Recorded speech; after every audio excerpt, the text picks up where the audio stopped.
자, 오늘 본문 말씀을 가지고 요한복음 강의 15번째 시간으로 하나님이 세상을 이처럼 사랑하사라는 제목으로 말씀의 은혜를 나누겠습니다. 함께 우리 제목을 따라 하시겠습니다. 하나님이 세상을 이처럼 사랑하사. 한 번 더 따라 하시겠습니다. 하나님이 세상을 이처럼 사랑하사. 네, 고맙습니다. 감사합니다. 사랑하는 여러분, 지난 시간에 우리는 예수님께서 유대인의 관원이었던 니고데모와의 대화를 살펴보며 은혜를 나눴습니다. 예수님께서는 니고데모와의 대화를 통해서 우리 사람들이 죄와 사망으로부터 구원을 받고 영생에 이르는 하나님의 나라에 들어가는 유일한 방법인 거듭남에 대해서 말씀을 하셨습니다. 자, 그렇다면 거듭남의 의미가 무엇일까요? 지난 시간에 대한 말씀을 간단하게 드려보겠습니다. 예수님께서 덧붙여서 말씀해 주시기를 거듭난다라는 것은 먼저 물로 다시 태어난 것이라고 말씀을 하셨습니다. 물로 다시 태어난다는 것은 물 세례의 조건을 충족을 해야 한다는 것입니다. 즉, 우리가 우리의 죄를 고백하고 회개한 후에 내 모든 죄값을 죄 없으신 하나님의 아들이신 예수님께서 세상에 오셔서 십자가의 죽으심으로 대신 갚으셨다는 것을 믿는 믿음을 가져야 한다는 것입니다. 나아가서 나는 죄인이지만 언젠가 하나님 앞에 섰을 때 예수 그리스도의 보혈의 공로에 힘입어 하나님께서 나를 의인으로 인정하신다라는 믿음을 갖는 것을 말합니다. 이런 믿음을 갖고 있다면 물로 다시 태어난 거예요. 여러분에게 한번 여쭤보겠습니다. 여러분은 지난 여러분의 불신앙과 불순종의 죄를 회개하셨습니까? 또 사랑하는 여러분, 여러분은 예수님께서 여러분의 죄를 속량하셨음을, 십자가에서 대신 죽으심으로 대신 갚으셨음을, 죄값을 대신 갚으셨음을 믿으십니까? 사랑하는 여러분, 언젠가 하나님 앞에 섰을 때 우리는 죄인이지만, 나는 죄인이지만 예수 그리스도의 보혈의 공로로 하나님께서 나를 의인으로 인정하신다는 믿음을 가지고 계십니까? 그럼 여러분은 물로 다시 태어난 거예요. 거듭나신 거예요. 사랑하는 여러분, 이것을 온전히 믿어 하나님의 나라에 온전히 들어가는 여러분 되기를, 한 번도 빠짐없이 다 하나님 나라에 들어가서 우리 주님과 더불어 영생 복락을 누리시기를 간절히 주의 이름으로 축복합니다. 거듭난다는 것의 또 다른 의미는 우리 주님께서 말씀하시기를 성령으로 다시 태어나야 한다라고 말씀하셨습니다. 성령으로 다시 태어난다는 것은 우리가 구원의 확신을 가진 순간 우리 주 예수 그리스도의 영, 하나님의 영인 성령님께서 우리 안에 내주하시는데, 이 내주하시는 성령님과 더불어서 하나님의 백성다운 새로운 삶을 살아야 한다는 것입니다. 그리스도인들, 구원받은 하나님의 자녀들은 예수 믿기 전과 예수 믿은 이후의 삶이 달라야 합니다. 성품도 달라야 하고 말과 행동도 달라야 하고 삶에 대한 가치관도 달라야 합니다. 예수 믿기 전과 예수 믿은 후가 똑같아서는 안 돼요.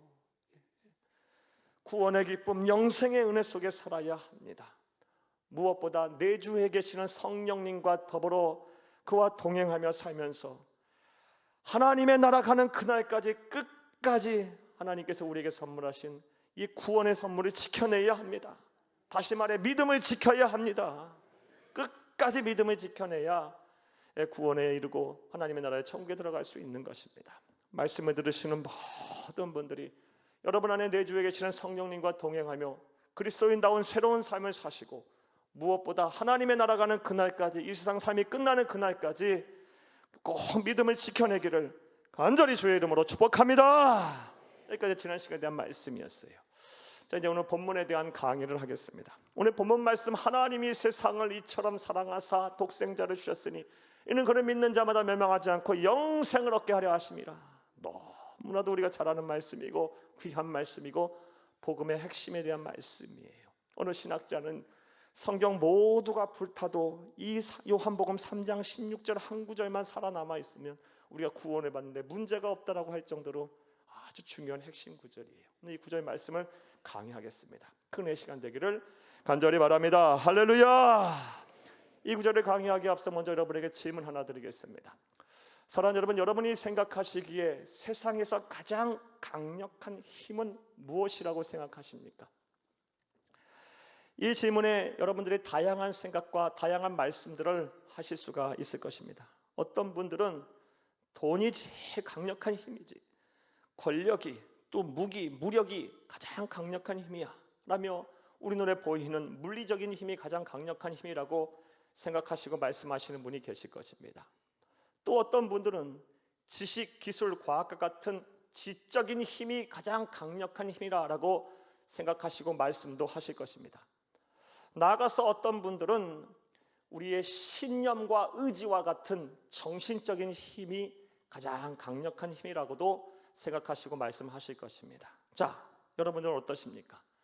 그런데 이 모든 힘들을 초월하는 강력한 힘은 따로 있습니다. 그것이 무엇일까요? 바로 사랑의 힘입니다. 사랑의 힘만큼 강력한 힘은 없습니다. 왜냐하면 먼저 사랑의 힘이 제대로 작동하게 되면 사람이 근본적으로 변화할 수 있기 때문입니다. 사랑하는 여러분, 우리가 공감하다시피 사람 참 안 변합니다. 사람 참 변하기 쉽지 않아요. 정치, 경제, 사회, 문화, 치안한 무국방 모든 분야들은 시대가 달라지고 환경이 달라지면 변합니다. 쉽게 달라져요. 그런데 사람은 참 안 변합니다. 사람의 성품 잘 안 변하고요, 사람의 습관 참 달라지지 않아요. 사람의 그런 가치관과 삶의 태도도 달라지지 않아요. 달라지는 것처럼 보여도 근본적으로 변화가 일어나지 않아요. 자, 그런데 놀라운 사실은 진정한 사랑의 힘을 경험하게 되면 사람이 근본적으로 바뀝니다. 변화합니다.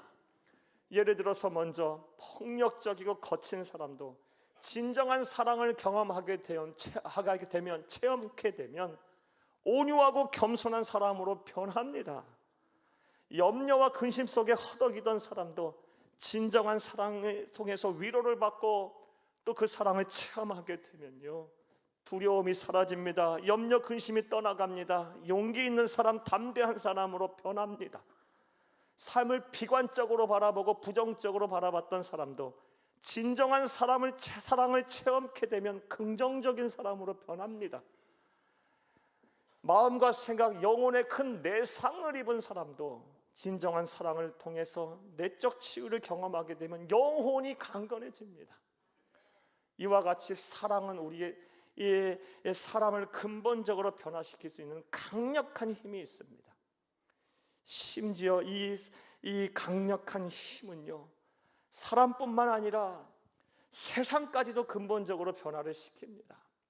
사랑하는 여러분, 분열과 다툼과 시기와 질투와 미움과 전쟁으로 가득한 세상이, 이 사랑의 힘이 작동하게 되면 어떠한 일이 일어납니까?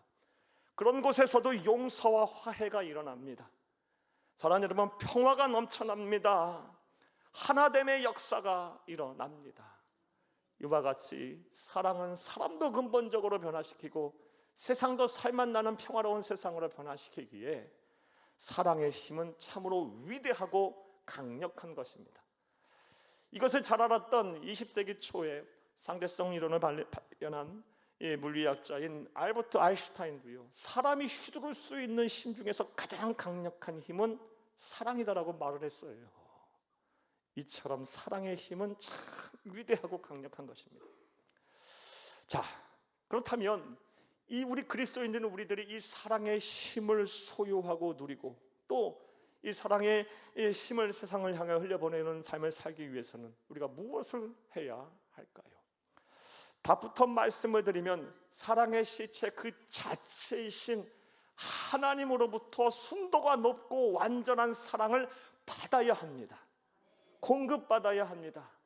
하나님으로부터 오는 사랑이 충만해야 합니다. 그러면 그럴수록 사랑하는 여러분, 우리의 삶이 변화되고 우리 나라의 중심으로 우리의 세상이 변화되는 거예요. 이런 은혜와 복이 여러분 가운데 충만하기를 간절히 주의 이름으로 축복합니다. 이를 좀 더 구체적으로 한번 설명해 보겠습니다.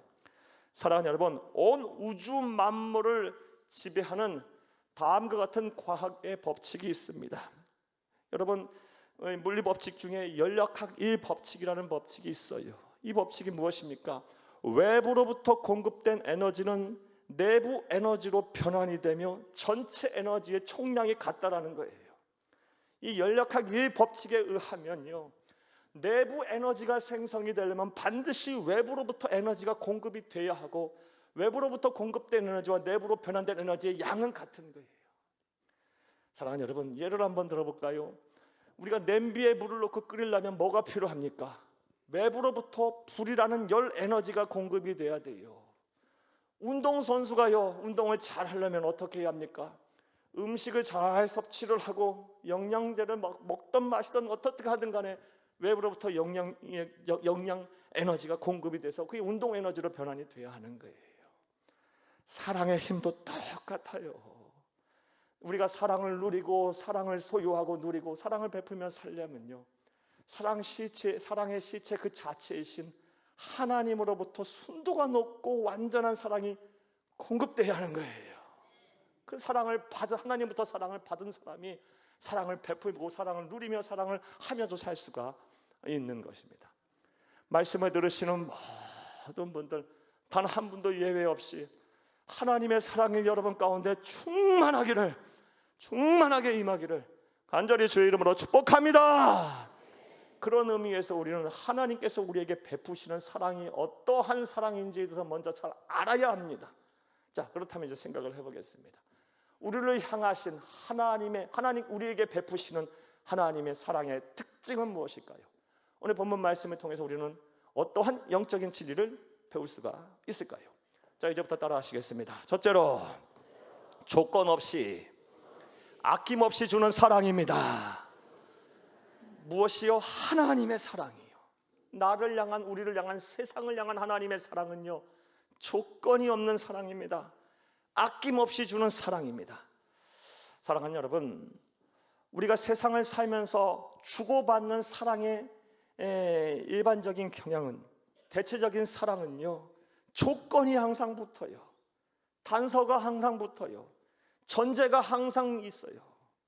사랑하는 여러분, 경제적인 이해라는 관계가 항상 조건으로 붙고, 연애와 결혼이라는 조건이 붙고, 우정이라는 결혼 조건이 붙으며, 또 자기 만족, 자기 성취라는 조건이 붙어요.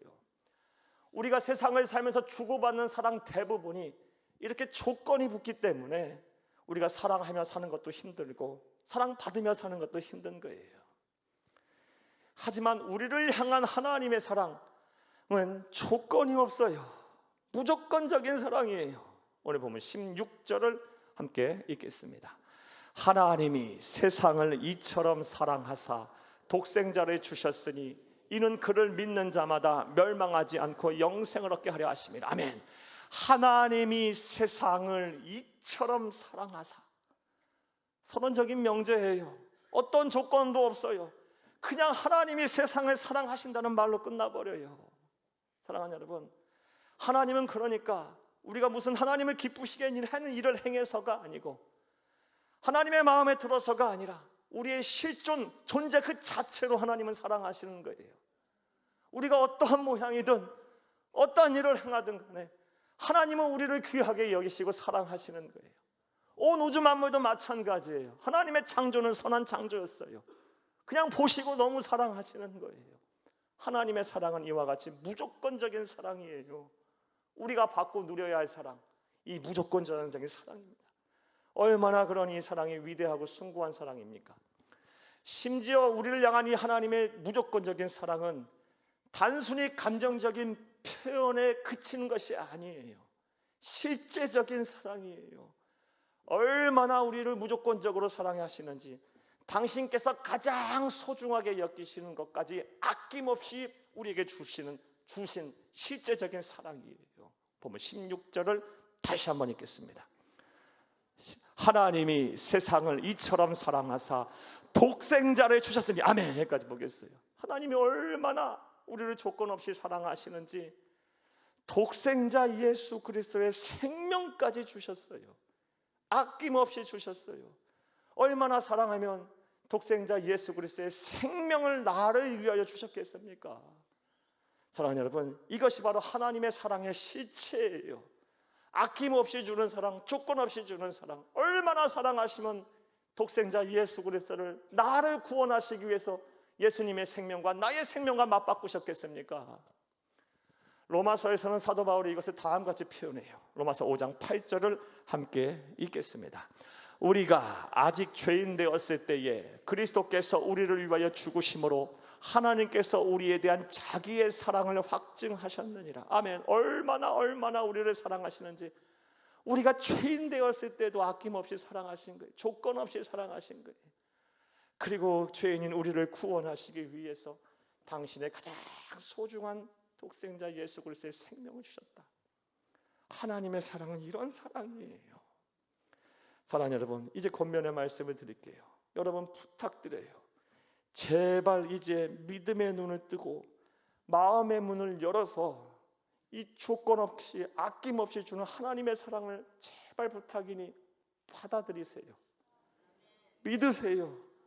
믿는 데서 받아들여서 그치는 것이 아니라 그 사랑에 여러분의 귀한 생명과 여러분의 삶을 맡기세요.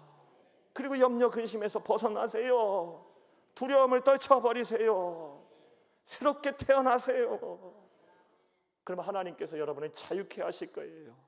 여러분의 영혼을 강건케 하실 것입니다. 하나님이신 이 아름다운 세상에서 행복한 삶, 건강한 삶, 감사가 넘치는 삶을 살게 하실 것입니다. 이런 은혜와 복이 여러분 가운데 충만하기를 간절히 주의 이름으로 축복합니다. 우리를 향한, 세상을 향한 하나님의 사랑의 특징이 무엇입니까? 조건이 없는 무조건적인 사랑이고 아낌없이 주는 사랑입니다. 또 하나님이 우리에게 베푸시는, 세상을 향해 베푸는 사랑은 어떤 사랑일까요? 따라 하시겠습니다. 둘째로 차별 없는 사랑입니다. 하나님의 사랑은 차별이 없는 사랑이에요. 사랑하는 여러분, 우리가 역시 세상을 살면서 사랑하고 사랑받고 사는 것이 힘든 이유는 대체로 우리가 세상에서 주고받는 사랑은 차별이 있기 때문에 그래요. 사랑하는 여러분, 항상 일정하지가 않아요. 만나는 사람, 또 대하는 사람들마다 사랑을 주고받는 과정에서 차별이 항상 존재해요. 경제적인 수준에 따라 사랑의 차이가 발생하고요, 사회 문화적인 수준에 따라 사랑의 차이가 또 발생하고, 그래서는 안 되지만 막 인종 간에도, 심지어 성별의 차이에서도 막 사랑의 차이가 발생해요. 그래서 우리가 사랑받고 사랑하고 사는 게 힘든 거예요.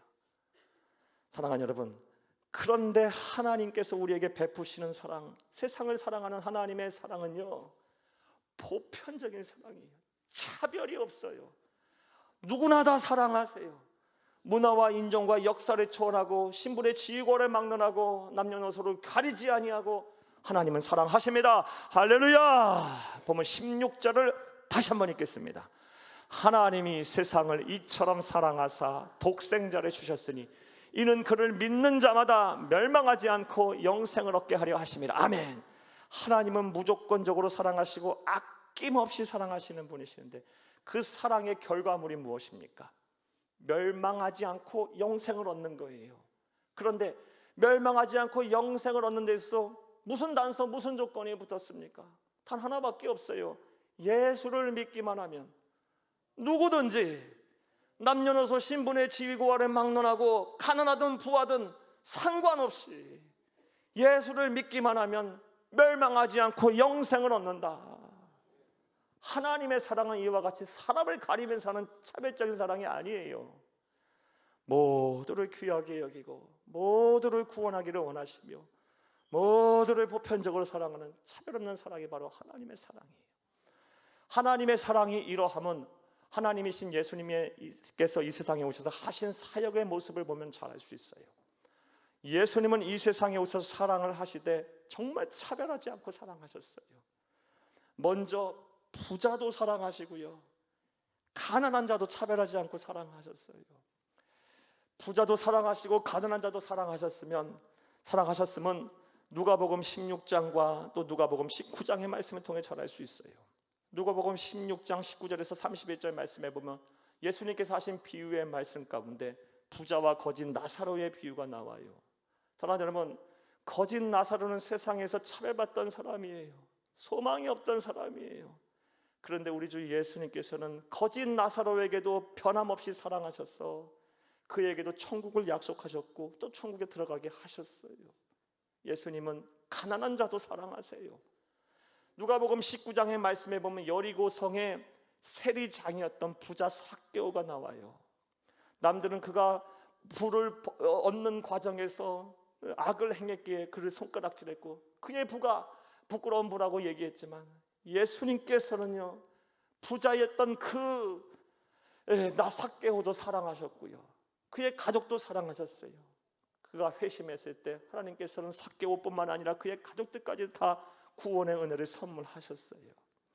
예수님은 부자도 사랑하시고 가난한 자도 사랑하셨어요. 또한 예수님께서는 죄인도 사랑하시고요, 의인도 사랑하셨어요. 사랑하는 여러분, 이것은 누가복음 15장 11절에서 32절에 나오는 예수님께서 하신 탕자의 비유의 말씀을 통해 잘 알 수 있어요. 탕자의 비유에 나오는 둘째 아들은 어떤 사람이었습니까? 폐륜을 저지른 사람이에요. 아버지가 아직도 살아계신데 아버지에게 유산해 달라고 해서 창녀와 더불어 타국에서 다 탕진해 버렸어요. 살아계신데 유산해 달라는 말이 되는 거예요. 빨리 죽으라는 말씀이에요. 말이에요. 사랑하는 여러분, 이런 폐륜을 저질렀던 아들, 그러나 다시 회개하고 아버지 품으로 돌아왔을 때 아버지는 그에게 입을 맞추고 가락지를 끼우고 가장 좋은 옷을 입히고 살찐송아를 잡아 잔치를 벌였어요. 이 비유의 말씀이 의미하는 바가 무엇입니까? 죄인이라 할지라도 여호와 하나님의 품에 다시 돌아오기만 하면 70번에 7번이라도 용서하시면서 다시 받아들이겠다라는 거예요. 하나님은 죄인도 사랑하세요. 의인도 사랑하세요. 여러분이 과거에 지금 현재 어떤 죄를 짓고 어떠한 후회 속에 사는지 하나님은 그걸 중요하게 생각하지 않아요. 예수 그리스도의 품으로 돌아오기만 하면, 예수님을 안에 거하기만 하면 여러분은 다 변함없이 과거에도 사랑하셨고 지금도 사랑하시고 앞으로도 사랑하실 것입니다. 죄인도 사랑하시고 의인도 차별하지 않고 사랑하셨어요. 예수님께서는 이 세상에 오셔서 남자도 사랑하시고 여자도 사랑하셨어요. 세계 역사가 시작된 이후 우리 자매님들은 안타깝게도 우리 형제님들보다 많은 차별을 받고 사셨어요. 지금도 그런 것 같아요. 사랑하는 여러분, 다 이거 없어져야 되겠죠. 하나님 보시기에 남자도 귀하고 여자도 귀했어요. 다 그리고 지금도 그렇게 하고 계시고요. 사랑하는 여러분, 요한복음 4장 1절에서 42절, 마태복음 9장 20절 22절 같은 말씀에 보게 되면 하나님께서 남자 여자 모두를 차별하지 않고 사랑하신 모습을 볼 수 있어요. 사랑하는 여러분, 우리 예수님, 하나님이신 예수님은 남자도 사랑하시고 여자도 사랑하시고 성별의 차이를 두고 차별적으로 사랑하지 않으셨어요. 자, 이제 권면의 말씀을 또 드릴게요. 한 번 더 부탁의 말씀드릴게요. 여러분의 믿음의 눈을 반드시 뜨세요. 마음의 문을 이제 열으세요. 여러분의 문 밖에서 여러분을 하염없이 기다리고 계시는 예수님을 기다리게 하지 말고 여러분의 마음의 문을 두드릴 때 두드리시는 그 예수님의 음성을 듣고 빨리 마음의 문을 여시고 차별하지 않는 그 하나님의 사랑을 받아들이세요. 믿으시라는 말씀이에요. 그리고 맡기시라는 말씀이에요. 하나님의 백성이 왜 믿지 못하고 왜 맡기지 못하고 삽니까? 왜 염려와 근심을 떨쳐버리지 못합니까? 왜 차별적인 사랑에 받아서 그 마음의 상처를 갖고 삽니까? 사랑하는 여러분, 이 차별하지 아니하는 그 하나님의 사랑을 통해서 그동안 받은 차별이 있다면 다 위로를 받으시고 회복의 은혜를 누리세요. 내적 치유를 이루세요. 하나님은 반드시 여러분의 심령을 고치실 거예요. 새롭게 하실 것입니다. 이런 은혜와 복이 여러분 가운데 함께 하기를 간절히 주의 이름으로 축복합니다. 하나님이 세상을 사랑하는 사랑의 특징, 차별 없는 사랑입니다. 우리를 향한 하나님의 사랑은 차별 없는 보편적인 사랑입니다. 하나님의 사랑, 우리를 향한 하나님의 사랑은 어떤 사랑일까요? 따라 하시겠습니다. 셋째로, 영원한 사랑입니다. 한마디로 말해 하나님의 사랑에는 유통기한이 없어요. 영원한 사랑이에요. 영원히 냉랭한 사랑이 아니라 영원히 뜨거운, 조건이 없고 아낌없이 주며 차별 없는 사랑이에요. 이것을 온전히 믿는 저와 여러분 되기를 간절히 주의 이름으로 축복합니다. 역시 우리가 세상을 살면서 사랑하고 살기가 힘들고 사랑받고 살기가 힘든 이유는 세상에서의 사랑은 이 한계가 있는 사랑이기 때문에 그래요. 아무리 뜨거웠던 사랑도 시간이 지나면요 금방 식어버려요. 여러분 공감하시죠? 그렇게 사랑하던 사이도요 시간이 지나면요 냉랭해져요. 의무감으로 살아요. 예전에 어느 신방 가서 우리 권사님한테 저에게 웃기는 얘기로 이런 말씀을 하셨어요. 목사님, 제가 요즘 제 남편하고 어떻게 사는지 아십니까? 어떻게 사십니까? 전우회로 산대요. 전우회로. 하도 싸워갖고 전우회로 산대요. 권사님이 신혼 초 그리고 한동안 사랑하지 않았겠어요? 불같이 사랑했을 거예요. 서로. 하지만 시간이 지나면 이 사랑은 식기 마련이에요. 변하기 마련이에요. 누구나 그래요. 사람의 사랑은 그러한 겁니다. 그런데 하나님의 사랑은 영원해요. 오늘 보면 16절을 다시 한번 읽겠습니다. 하나님이 세상을 이처럼 사랑하사 독생자를 주셨으니 이는 그를 믿는 자마다 멸망하지 않고 영생을 얻게 하려 하심이라. 아멘. 하나님이 세상을 어떻게 사랑합니까? 조건 없이 사랑하시고 아낌없이 사랑하시고 차별하지 않는 사랑하시는데 그 사랑의 결정체가 바로 독생자 예수 그리스도를 주신 거예요. 그리고 그를 믿게 되면 사랑의 결과물이 나오는데 뭡니까? 멸망하지 않고 뭐합니까? 영생을 얻어요. 영생이 뭡니까? 영원한 삶을 주신다는 거예요. 이게 사랑의 결과물이에요. 영생을 얻게 하신다는 말씀이 무슨 뜻이 있습니까? 영원토록 책임지신다는 말씀이에요. 영원토록 책임지시는 말씀은 또 무슨 뜻입니까? 영원히 사랑하겠다는 말씀이에요. 사랑하는 여러분, 하나님이 우리를 향한 하나님의 사랑은요 영원한 사랑이에요. 이 제한이 없는, 한계가 없는, 유통기한이 없는, 끝이 없는 사랑이에요. 이런 사랑을 우리가 받고 있어요. 이런 사랑을 확신하는 여러분 되기를 간절히 주의 이름으로 축복합니다. 성경을 보면 하나님께서 나의 사랑은 영원하다, 그리고 이 사랑을 깨달은 자가 확신에 찬 신앙 고백한 말씀이 성경에 참 많이 나와요. 이와 관련한 말씀도 좀 보겠습니다. 먼저 구약의 말씀 예레미야서 31장 3절을 함께 보겠습니다. 옛적에 여호와께서 나에게 나타나사 내가 영원한 사랑으로 너를 사랑하기에 인자함으로 너를 이끌었다 하였노라. 아멘. 이 말씀 꼭 외우세요. 이 말씀은 하나님께서 예레미야 선지자 혹은 이스라엘 백성들에게 하신 말씀이에요. 여기서 주어를 나로 바꾸면 돼요. 옛적에 하나님께서 나에게 나타나사, 옛적만 나타났겠습니까? 지금도 말씀하세요. 내가 영원한 사랑으로 너를 사랑한다. 인자함으로 너를 이끌겠다. 이끌었고 앞으로 이끌고 있고 앞으로 이끌 거다. 나는 너를 영원히 사랑한다. 너를 사랑하기에 인자함으로 오래 참고 견디면서 기다리면서 너를 보호하면서 너를 사랑하면서 너를 이끌어 주겠다고 약속하신 말씀이에요. 이런 말씀 외우세요. 하나님의 사랑은 영원합니다. 자, 또 말씀 하나 보겠습니다. 로마서 8장 38절 39절 함께 보겠습니다. 내가 확신하노니 사망이나 생명이나 천사들이나 권세자들이나 현재이나 장래이나 능력이나 높음이나 깊음이나 다른 어떤 피조물이라도 우리를 우리 주 그리스도 예수 안에 있는 하나님의 사랑에서 끊을 수 없느니라. 아멘. 아멘. 아멘. 이 말씀도 반드시 외우시고 여러분의 신앙 고백이 되길 바라요. 사랑하는 여러분, 이 말씀은 사도 바울이 복음의 정수를 깨달은 후, 복음의 정수는 하나님의 사랑의 기인이에요. 이 하나님의 사랑에 기인한 복음의 정수를 깨닫는 이후 너무 기뻐서 황홀경에 빠져갖고 하나님의 이름을 높이며 찬양한 신앙의 고백이에요. 찬송이에요. 내가 확신하노니 사망이나 생명이나 천사들이나 권세자들이나 현재이나 장래의 능력이나 높음이나 깊음이나 다른 어떤 피조물이라도 우리를 우리 주 그리스도 예수 안에 있는 하나님의 사랑에서 끊을 수 없으리라. 그 무엇도 하나님과 나의 관계를 끊지 못한다. 나는 하나님의 사랑에서 끊어지지 않는다. 하나님은 나를 영원히 사랑하신다. 막 이런 확신에 차서 복음의 정수를 깨닫고 나서 덩시덩시 막 춤을 추면서 부른 찬송 시가 로마서 8장 38절 39절 말씀이에요. 사랑하는 여러분, 그 누구도 그 무엇도 하나님의 사랑에서 우리를 끊을 수가 없어요.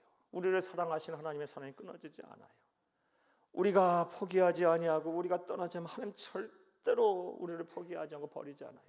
설령 우리가 하나님을 떠난다 할지라도 마음 아파하시면서 돌아오기만을 날마다 기다리세요. 하나님의 사랑은 영원한 사랑입니다. 다시 한번 권면의 말씀드릴게요. 또 한번 말씀을 드려요. 믿음의 눈을 제발 좀 뜨세요. 마음의 문을 제발 좀 여세요. 그리고 이 영원한 사랑, 변하지 않고 한결같으면 영원한 사랑, 우리를 짝사랑하듯이 바라보며 영원토록 책임지시겠다고 약속하시며 우리에게 부어주시는 이 하나님의 사랑의 물결에 푹 좀 젖어 사세요. 마음도 젖고 몸도 젖어서 좀 사세요. 그래서 하나님이 주신 이 아름다운 세상에서 모든 염려 의심 다 떨쳐버리고 자유를 누리면서 평안을 누리면서 사세요. 지금까지 세상 사시면서 얼마나 몸과 마음도 지치고 피곤하셨습니까? 사람 때문에 얼마나 고생하셨습니까? 그 사랑에 목마르고 그 사랑에 시달려서 사랑해야 한다는 의무감 때문에 또 책임감 때문에 얼마나 마음고생하고 힘들고 삶의 무게로 힘들고 사셨습니까?